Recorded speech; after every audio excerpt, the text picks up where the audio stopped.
تاریخ میں گزرے ہیں وہ ایک ڈاکٹر اسرار احمد کا ہے۔ ڈاکٹر اسرار احمد نے اپنی تقریروں میں اور خطابات میں کئی سال پہلے بتا دیا تھا کہ عمران خان کو یہودی لابی پاکستان پر مسلط کرنا چاہتی ہے تاکہ اپنے جو عزائم ہیں، اپنے مقاصد ہیں، ان کو حاصل کیا جا سکے۔ آپ جا کر اب بھی ڈاکٹر اسرار احمد کی وہ عمران خان کے حوالے سے تقریر سن سکتے ہیں۔ دوسرا جو نام تھا وہ عبدالستار ایدی کا تھا۔ عبدالستار ایدی بھی کئی سال پہلے یہ بانپ گئے تھے کہ جو عمران خان ہے اس کی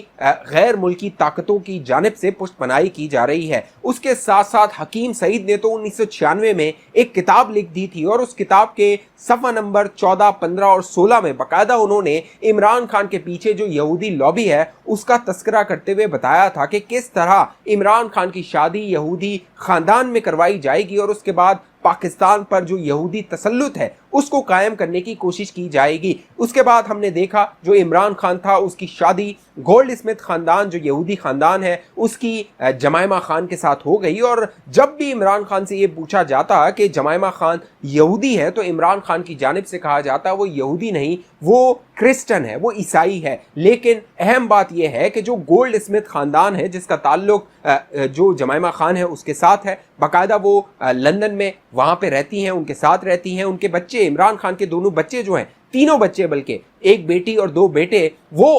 جمائمہ گولڈ اسمتھ کے ساتھ لندن میں پل رہے ہیں۔ تو عمران خان کا اسرائیل کے ساتھ جو محبت کا رشتہ ہے وہ بہت پرانا ہے، لیکن جب عمران خان اقتدار میں آ گیا اس کے بعد بھی اس تعلق کو رشتے میں اور جو یہ تعلقات تھے اس کو آگے بڑھانے کی بھرپور کوشش کی گئی، اور اس کی اہم وجہ آپ کو اس وقت سمجھ آتی ہوگی جب عمران خان کے دور اقتدار میں اسرائیل کے ساتھ پاکستان کے سفارتی تعلقات کے حوالے سے بازگشت ہوتی تھی۔ باقاعدہ اسرائیلی اخبارات نے دعوے کیے تھے کہ پاکستان کا جو کہہ لیجئے پاکستان کا ایک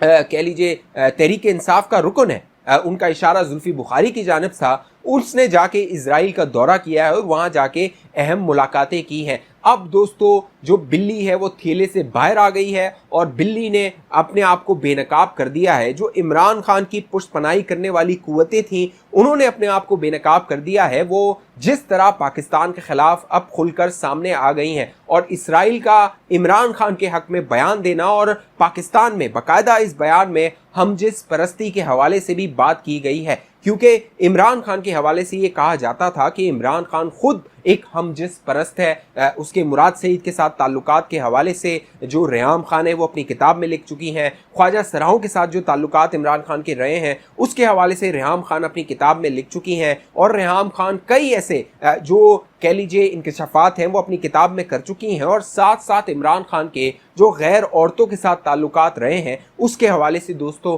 آڈیوز بھی منظر عام پر آ چکی ہیں، وہ آڈیوز لیک ہو چکی ہیں، وہ سوشل میڈیا پہ آپ سن سکتے ہیں، ان کو آپ دیکھ سکتے ہیں۔ تو معاملہ یہ ہے اب اسرائیل کا منظر عام پر آ کے عمران خان کی حمایت کرنا اور فوج کے خلاف بیان دینا، کیونکہ 9 مئی کے بعد جس طرح فوجی تنصیبات پر حملے کیے گئے تھے اس کا ٹرائل اب ملٹری کورٹ میں ہو رہا ہے، اسی لیے جو اسرائیل ہے اس کو تکلیف ہے کہ اگر عمران خان کو ملٹری کورٹ میں لے کر جایا جاتا ہے اور اس پر غداری کا مقدمہ چلایا جاتا ہے تو اس کا بچنا مشکل نہیں ناممکن ہو جائے گا۔ اس سے قبل کوشش کی گئی تھی کہ چیف جسٹس امرتا بندیال کے ذریعے عمران خان کی خال کو بچایا جائے، لیکن جو چیف جسٹس امرتا بندیال کا منصوبہ تھا وہ کامیاب نہیں ہو سکا۔ اب جو ملٹری کورٹس میں ٹرائل کا معاملہ ہے وہ سپریم کورٹ میں زیر سماعت ہے، اور 17 جولائی کو اس معاملے پر سماعت ہونے والی ہے۔ دیکھنا ہے جو چیف جسٹس امرتا بندیال ہے وہ عمران خان کو بچا پاتا ہے یا نہیں بچا پاتا ہے، اور جس طرح اب امریکہ کے بعد اسرائیل لابیاں جو پاکستان میں عمران خان کے سہولتکار اور عمران خان خود ہے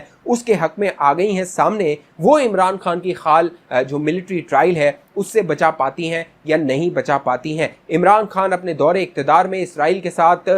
تعلقات بحال کرنے کے لیے زلفی بخاری کو استعمال کرتا رہا تھا، اور زلفی بخاری کا جو تعلق ہے بڑا گہرا تعلق ہے۔ اس حوالے سے باقاعدہ سلیم صافی اپنے کئی کالمز میں یہ انکشاف کر چکے ہیں کہ زلفی بخاری ڈائریکٹ کانٹیکٹ میں تھا جو ڈونلڈ ٹرمپ امریکہ کا صدر تھا اس کے داماد جیرڈ کوشنر کے ساتھ، جو کہ خود یہودی ہے، اس کے ساتھ جو عمران خان کا نمائندہ تھا زلفی بخاری اور ڈونلڈ ٹرمپ کا نمائندہ تھا جیرڈ کوشنر، یہ دونوں رابطے میں تھے، اور ان کی کوشش یہ تھی کہ پاکستان کی جو خارجہ پالیسی ہے اس میں تبدیلی لاتے ہوئے اسرائیل کو تسلیم کروا دیا جائے۔ لیکن پھر جو اس وقت عوامی رد عمل آیا، عوام نے انکار کر دیا اور عمران خان کو پیچھے ہٹنا پڑا تھا۔ اس حوالے سے آپ دوستوں کی جو بھی رائے نیچے کامنٹ کیجیے۔ اب تک یہ چینل آپ نے سبسکرائب نہیں کیا ضرور سبسکرائب کیجیے، 7 گھنٹی کا نشان ہے اس کو لازمی دبائیے۔ فیس بک پہ دیکھنے والے دوست ہمارے پیج کو لائک فالو کر کے اس ویڈیو کو لازمی شیئر کر دیجیے۔ اگلی ویڈیو تک مجھے اجازت دیجیے، اپنا خیال رکھیے گا۔ پاکستان زندہ باد۔